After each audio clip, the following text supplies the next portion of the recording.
So, you've got a Beholder for your boss, alright. Not the best thing you could have gotten, but certainly not the worst. Now, this might first seem like a ridiculous concept. Why would a Beholder entrust power to another creature besides itself? And furthermore, why wouldn't it just blow your head apart after it gets the mere thought that you might betray it? The answer is simple. One day in its lab, amidst its own sleep, it got a thought in its head.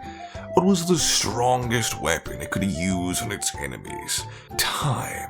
Yes, time wilts away even the healthiest of petals, and the strongest of heroes, after all. Nothing could go wrong while time was on its side, and... oh no.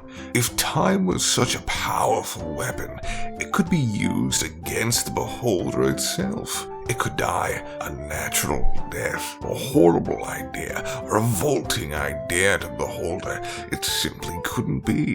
The mere thought of the concept would enable it, if it weren't even so to begin with, for time to be a threat. And so, what solution could there be to quell this threat? Simple. Take up a servant, a mortal servant, who in exchange for the power that the Beholder grants it, it is given a part of that servant's lifespan. Now, why would anyone consider a Beholder even as a patron?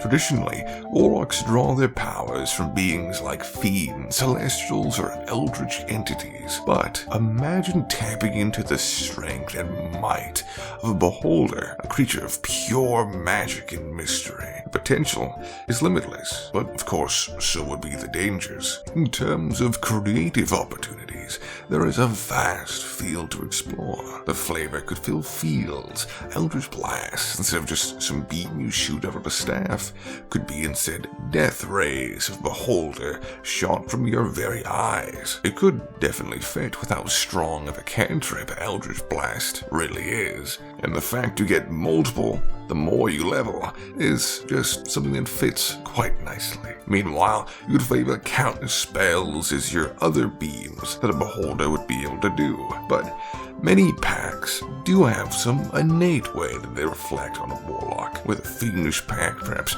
making someone's tongue a bit more like a snake's. A pact with this Beholder would cause you to grow older, allowing you to express a great deal of creativity with how you roleplay it out. You could be this young adventurer who slowly transforms into this happy-go-lucky, aspiring young man to perhaps a more gritty, middle-aged adventurer. And then, of course, one that delves into his older years and perhaps dreams of what life used to be like, changing how they act and how they're seen and treated by characters in the world. You'd have a Benjamin Button situation where you de-age from going from this old man near the end of his life to being able to explore his youth again. Yet, no matter the route taken, there's always the same destination. The Beholder wants your life energy. Thankfully, it could probably care less about your soul, but if you don't want to die, you would eventually need to prepare your grand betrayal. Yet, to betray a Beholder and to survive, you'll need to think like one. Beholder, no doubt, is planned for every eventuality, every scenario you yourself could think of, and especially any scenario that involves you betraying it. And to make matters worse, your time is limited, and you haven't a clue as to what Beholder did during your pact beyond grant you power and create this link. Did it plant some sort of backup plan inside of you? Some weakness it can prey upon if you chose to raise up in arms against it? That, of course, is up to your dungeon master, and who knows when they might have planned for you. Another matter to discuss is the topic of your aging. Breaking the chain, draining your life, isn't something so simple as hoarding a bunch of diamonds to keep resurrecting yourself. If you're a human who hits the ripe age of 101 and you pass away in a bed, there's no reviving you back to the age you took the pact. Your life essence is forfeit, which means you're in a predicament. While you can't restore your lifespan through standard means, outside of of maybe beating up your patron and taking it back, who's to say you can't take the lifespan of others? Search for a spell or an item that can do this. Do it long enough, and any good DM would bend to your newly unearthed evil desires. Your character tosses away any morality they might have once had, all in order to preserve whatever life that they once had. Which is when you begin to finally realize this isn't any sort of ordinary pact. You've entered a pyramid scheme devised by your deadly boss. Perhaps you're at a tavern and you see a man down on his luck. His days of adventuring are long behind him after he took a massive wound to his knee. You whisper into his ear promises, assurances that he could make something more of his life if he only agreed to a certain deal. Some simple terms. He gives you his lifespan gradually, and in exchange, he gets a bit of your power. And down the line, he could do the same thing to someone else desperately in need. A win-win. No one really gets hurt. They just benefit off of one another. Yes, of course. Meanwhile, the Beholder sees the threat of time fade away, as if it weren't even a threat at all. And instead, just a passing dream. A cool concept, but a shame there's no subclass for it.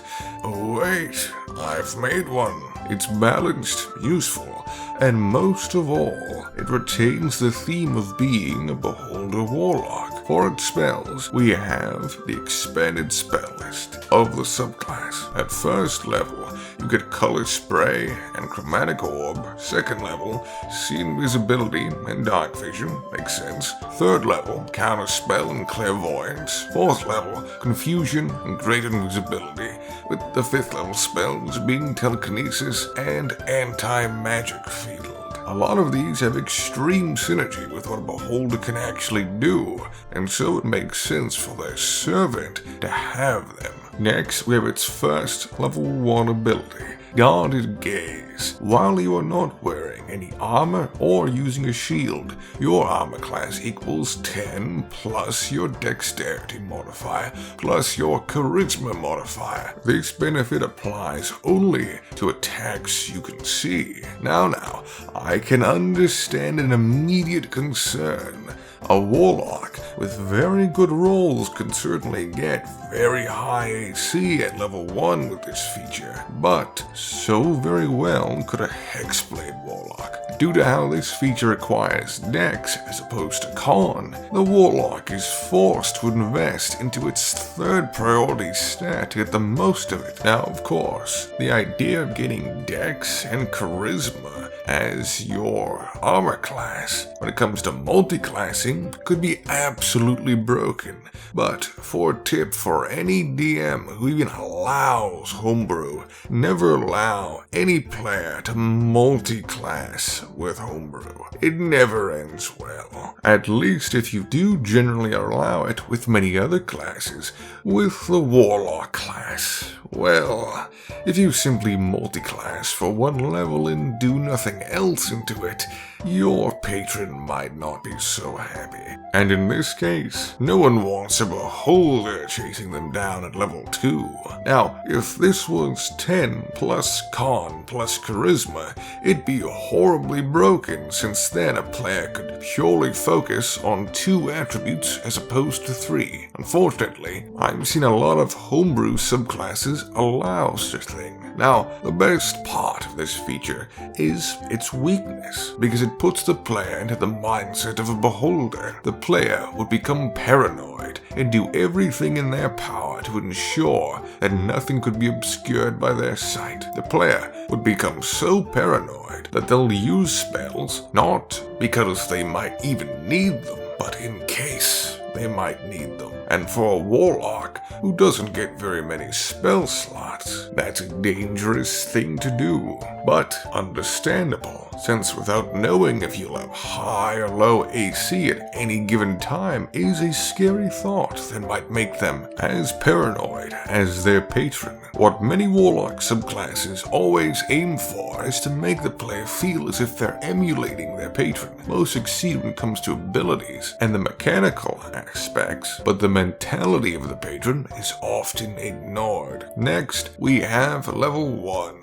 Dreamweaver's Chaos. At first level, your bond with your Beholder allows you to channel the unpredictable nature of its dreams. As part of a long rest, you experience chaotic visions from your patron. Upon waking, roll a d20 to determine the effect that manifests for the next 24 hours or until your next long rest. The possible outcomes you can see on your screen now. Most are beneficial, except for rolling a 1 for a classic surprise of waking up to a almost parallel version of you that wants to inconvenience you greatly. This degree of randomness really lets the dice choose whether it's a powerful ability for you or not, while the dream aspect fits in with the lore of Beholders. For its 6th level ability, we have No Shadow Unseen.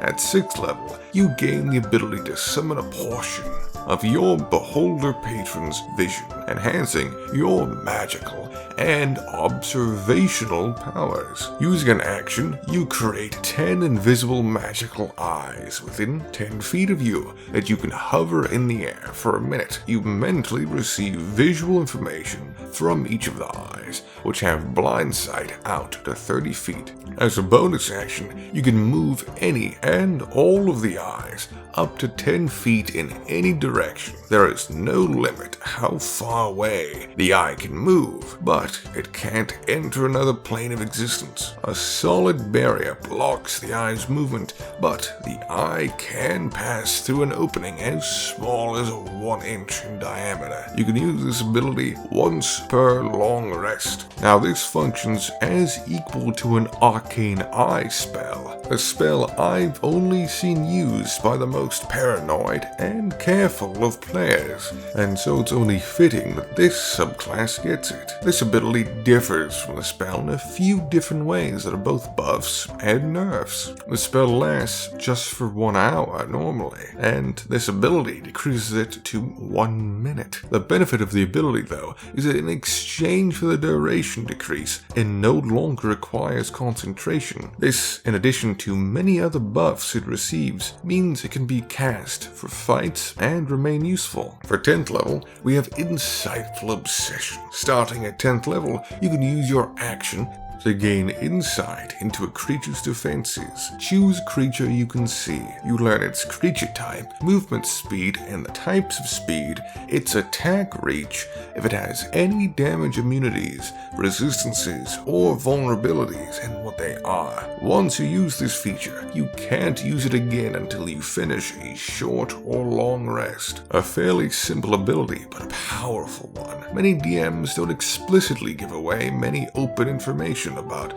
many of the elements of these monsters. Oftentimes, they instead will give small insights on it. They'll say, oh well, you hit this thing with your sword and it sliced a bit off, but not as much as you expected. And that might leave the player wondering, oh shucks, does this creature have far more HP than I was thinking? Or is it resistant to the type of weapon I'm using? This ability extends to not only combat, but even simple interactions. Perhaps the player is fearful of somebody. Maybe they're hiding their identity. What if you meet a friendly young adventurer who's a vampire in disguise? Who knows? Except you. Perhaps the player, when fearful of anyone, uses this on them to plan out a way to defeat them if they should become a threat. That's exactly what their patron would feel like when being a stranger, and because of this, and how the ability refreshes on short rests, it can be used fairly often at these later levels. Meanwhile, it doesn't ruin any huge secrets that their fellow party members may have. if it was a level 1 ability, it'd be a real shame for it to be used on someone who was hiding something about themselves, since if it's at level 10, it shouldn't ruin any of the player's story. At level 14th, you gain the ability to unleash eye rays similar to a Beholder's. As an action, choose 3 targets within 60 feet of you. They can be the same or different targets. Roll a d10 3 times and consult the Beholder Eye table. For the effects, the DC for each beam is equal to your Warlock spell DC.